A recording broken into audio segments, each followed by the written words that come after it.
What's up mga ka-extra-rice? This is Papa Sep TV and for today's video, tuturuan ko kayo kung paano nga ba mag-link ng ATM card kay Gcash, no? So, si Gcash kasi guys is biglang nag-unlink na lang sa ATM. Bina na lang niya in-unlink yung ATM card ko, no? So, sa application, no? So, bigla ko na lang nakita na hindi na siya active, no? Wala na yung ATM card ko doon. No, so, yun ang pag-uusapan natin. Pero bago ang lahat, intro muna tayo para mukhang pro.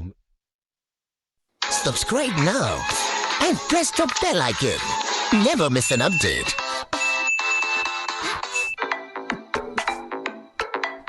At nandito na nga tayo sa Gcash guys, no? So, gagawin natin dito sa Gcash is i-link natin yung ATM card natin, no guys? Kasi biglang nag-unlink na lang bigla siya, no? ATM card kay Gcash natin, no? So, bakit kaya nangyayari to, no? So, okay naman, wala namang ginawa, di ko naman in-unlink, pero biglang nag-unlink yung ATM card natin kay Gcash, no? So, click lang natin to guys, yung card. After nyo maklik yung card guys, is swipe nyo lang yan pataas. After ma-swipe pataas guys, is click nyo lang yung link a card, no? So, click nyo lang yan.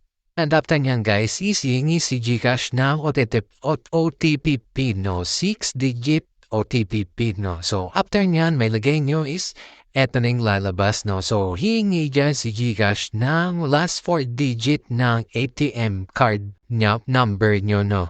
Yung last 4-digit lang, guys, yung pinakadulo, no? So, after nyan, ilalagay nyo naman dito yung virtual card number nyo, no? So, yung account number, no? So, nasa likod yan, guys, na makikita yan sa likod, no? So, after nyan is click next nyo lang kapag nalagay nyo na. And paparida dito is, this card is already linked, no? So, click OK nyo lang.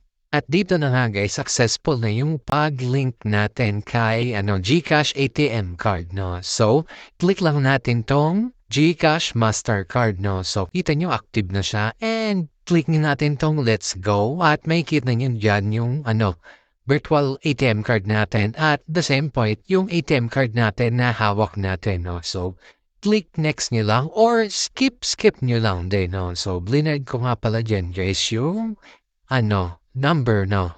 At isa-set up natin yung PIN code natin kay Gcash, no? Yung pag nag-withdraw tayo, yun yung isa-set up natin, no? So, dito, lalagay natin yung 6-digit PIN number natin, no? Para hindi na tayo pumunta sa ATM machine para maglagay ng PIN number, no? Kapag nag-withdraw tayo, no? So, kapag nalagay nyo na yan is click next nyo lang. Yan, nasa baba lang yan guys, no? So, eto na nga. Processing na yung nilagay natin na 6-digit ATM PIN or number natin, no? So, papakita to guys, no? So, congratulations daw dito, sabi. Receipt card PIN successful, no?